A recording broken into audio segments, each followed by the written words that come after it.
گھر ایرا غیرہ نتو خیرہ اٹھتا ہے اور امام مہدی ہونے کا دعویٰ کرتا ہے یا عیسیٰ علیہ السلام ہونے کا دعویٰ کرتا ہے، تو یاد رکھے جب امام مہدی کا ظہور ہونے والا ہوگا یا عیسیٰ علیہ السلام کا نزول ہونے والا ہوگا تو اس سے پہلے کچھ بڑی نشانیاں ظاہر ہوں گی، لوگ پہچان جائیں گے کہ یہ امام مہدی ہے اور یہ عیسیٰ علیہ السلام ہے۔ جیسے کہ مرد کم ہوں گے، عورتیں زیادہ ہوں گی، اور ایک مرد کی سرپرستی میں 50 عورتیں ہوں گی، وقت میں برکت نہ ہوں گی، یہاں تک کہ سال مثل مہینے کے اور مہینہ مثل ہفتے کے اور ہفتہ مثل دن کے، اور دن ایسا ہو جائے گا جیسے کسی چیز کو آگ لگی اور جلد بھڑک کر ختم ہو گئی، یعنی بہت جلدی جلدی دن گزرے گا۔ درندے جانور آدمی سے کلام کریں گے، ان کے جوتے کا تسمہ آدمی سے کلام کرے گا، بلکہ خود انسان کی ران اسے خبر دیں گی۔ مال کی کثرت زیادہ ہوگی، نہر فرات سوکھ جائے گا، اس میں سے سونے کے پہاڑ ظاہر ہوں گے، اور اس سونے کو حاصل کرنے کے لیے بڑی بڑی جنگیں ہوں گی۔ حضور اکرم صلی اللہ تعالی علیہ وسلم نے ارشاد فرمایا، تم میں سے اگر کوئی وہاں پر ہو تو اس سونے میں سے کچھ نہ لے، علاوہ اس بڑے دجال کے اور 30 دجال ہوں گے جو سب کے سب نبی ہونے کا دعویٰ کریں گے۔ حالانکہ نبوت کا دروازہ میرے آقا کریم صلی اللہ تعالی علیہ وسلم پر بند ہو چکا ہے۔ حضور اکرم صلی اللہ تعالی علیہ وسلم نے خود ارشاد فرمایا، انا خاتم النبیین لا نبی بعدی، کہ میں آخری نبی ہوں، میرے بعد کوئی نبی نہیں۔ تو یہ 30 دجال، اس میں سے بہت سارے گزر چکے ہیں، جیسے مسلمہ کذاب، مختار سقفی، غلام احمد قادیانی، اور آج جو شیطان لوگ عیسیٰ علیہ السلام ہونے کا دعویٰ کرتے ہیں، یہ بھی اسی 30 دجالوں میں سے ایک دجال ہے۔ میرے پیارے آقا علیہ السلام کے پیارے دیوانوں، جب یہ نشانیاں پوری ہو جائیں گی تب امام مہدی کا ظہور ہوگا۔ امام مہدی کا نام محمد ہوگا، ان کے ابو کا نام عبداللہ ہوگا اور ان کا لقب مہدی ہوگا۔ آپ ابو کی طرف سے حسنی ہوں گے اور امی کی طرف سے حسینی ہوں گے، اور والدہ محترمہ کی طرف سے اوپر میں آپ عباسی بھی ہوں گے۔ صورت میں مصطفیٰ کریم علیہ السلام کے کچھ مشابہ ہوں گے، اور آپ کی پیدائش مدینہ شریف میں ہوں گی۔ ظہور امام مہدی رضی اللہ تعالی عنہ سے پہلے فتنے اس قدر شدت پکڑ جائے گے کہ سعید بن مسیب رضی اللہ تعالی عنہ ارشاد فرماتے ہیں کہ شام میں اتنے فتنے برپا ہوں گے کہ ایک مقام پر جو ہی فتنہ ختم ہوگا دوسرے مقام پر شروع ہو جائے گا۔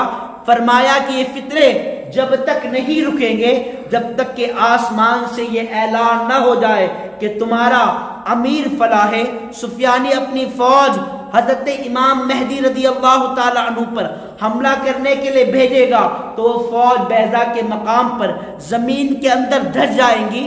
اس علامت کے ظاہر ہونے کے بعد اہل اللہ امام مہدی کو تلاش کریں گے، جس کا اجمالی واقعہ یہ ہے کہ دنیا میں جب سب جگہ کفر کا تسلط ہوگا اس وقت تمام ابدال بلکہ تمام اولیاء اللہ سب جگہ سے سمٹ کر حرمین شریفین کو ہجرت کر جائیں گے۔ صرف وہی اسلام ہوگا اور ساری زمین کفرستان ہو جائے گی۔ رمضان شریف کا مہینہ ہوگا، اہل اللہ طواف کعبہ میں مصروف ہوں گے اور حضرت امام مہدی بھی وہاں ہوں گے۔ اولیاء اللہ انہیں پہچانیں گے، ان سے درخواست بیعت کریں گے، وہ انکار کریں گے۔ دفعتاً پردے غیب سے آواز آئیں گی، ھذا خلیفۃ اللہ المہدی فاسمعوا لہ واطیعوا۔ یہ آواز تمام مشرق و مغرب میں گونج اٹھے گی کہ یہ اللہ عز و جل کا خلیفہ مہدی ہے، اس کی بات سنو اور اس کے حکم کو مانو۔ تو تمام لوگ ان کے دستے حق پرست پر بیعت کریں گے۔ وہ وہاں سے سب کو اپنے ساتھ لے کر ملک شام تشریف لے جائیں گے۔ سفیانی کا فتنہ عروج پر ہوگا، وہ دمشق کی جامع مسجد میں علل اعلان شراب پیے گا، علل اعلان زنا کرے گا۔ امام مہدی رضی اللہ تعالی عنہ کی فوج اسے گرفتار کر کے امام مہدی رضی اللہ تعالی عنہ کے پاس لے کر آئیں گی اور امام مہدی رضی اللہ تعالیٰ عنہ خود اپنے ہاتھ سے اسے قتل کریں گے، واصل جہنم کریں گے، اور جب وہ واصل جہنم ہوگا تو پوری دنیا میں امن قائم ہو جائے گا، زمین اپنے خزانے کھول دے گی، زمین سے سونے نکلیں گے، یہاں تک کہ کعبے کی زمین کے اندر سے بھی سونا نکلے گا۔ امام مہدی رضی اللہ تعالیٰ عنہ وہ تمام سونا تمام مومنین میں فی سبیل اللہ تقسیم کریں گے، اتنے مال ہو جائیں گے کہ لوگ تمنا کریں گے کہ کاش وہ لوگ جو غربت کے زمانے میں اس دنیا سے چلے گئے اگر آج وہ ہوتے تو اس سونے میں سے ان کو بھی کچھ مل جاتا۔ میرے پیارے آقا علیہ السلام کے پیارے دیوانوں، حضرت امام مہدی رضی اللہ تعالی عنہ 7 یا ایک روایت کے مطابق 9 سال حکومت فرمائیں گے، پوری دنیا میں امن قائم ہو جائے گا۔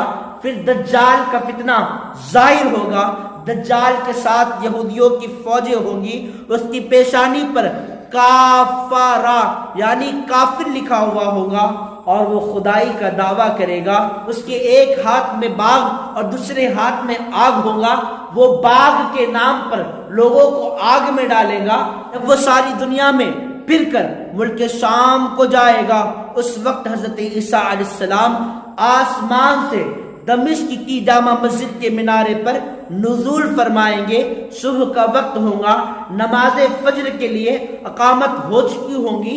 امام مہدی رضی اللہ تعالیٰ عنہ کو حضرت عیسیٰ علیہ السلام حکم دیں گے کہ آپ نماز پڑھائیں۔ حضرت امام مہدی نماز پڑھائیں گے اور حضرت عیسیٰ علیہ السلام دجال کو واصل جہنم کرنے کے لیے چلے جائیں گے۔ وہ لعین دجال حضرت عیسیٰ علیہ السلام کی سانس کی خوشبو سے پگھلنا شروع ہوگا، جیسے پانی میں نمک گھلتا ہے، اور ان کی سانس کی خوشبو حد بصر تک پہنچے گی۔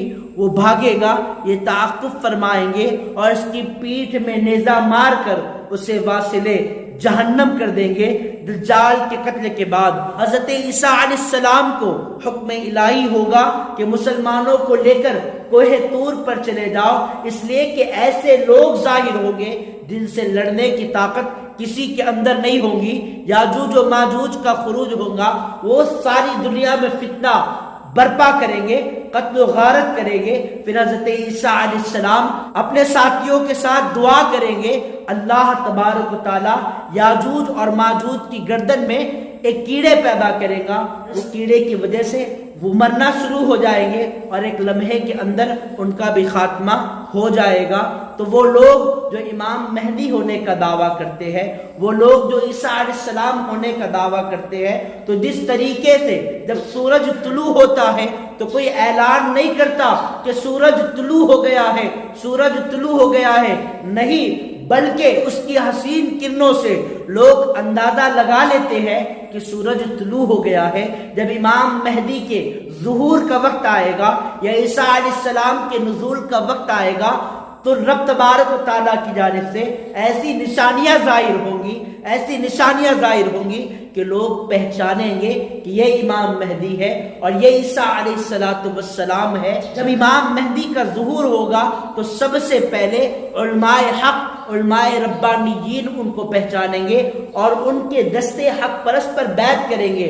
آج کوئی ظالم امام مہدی ہونے کا دعویٰ کرتا ہے تو علماء حق ہی اس کا بائیکاٹ کرتے ہیں، ان کا رد کرتے ہیں، جیسے کہ شکیل بن حنیف، یہ عیسیٰ علیہ السلام ہونے کا دعویٰ کرتا ہے تو یہ 30 دجالوں میں سے یہ ایک دجال ہے۔ اسی طریقے سے ایک فتنہ بڑے عروج پر ہے جس کو فتنہ گوہر شاہی کہا جاتا ہے۔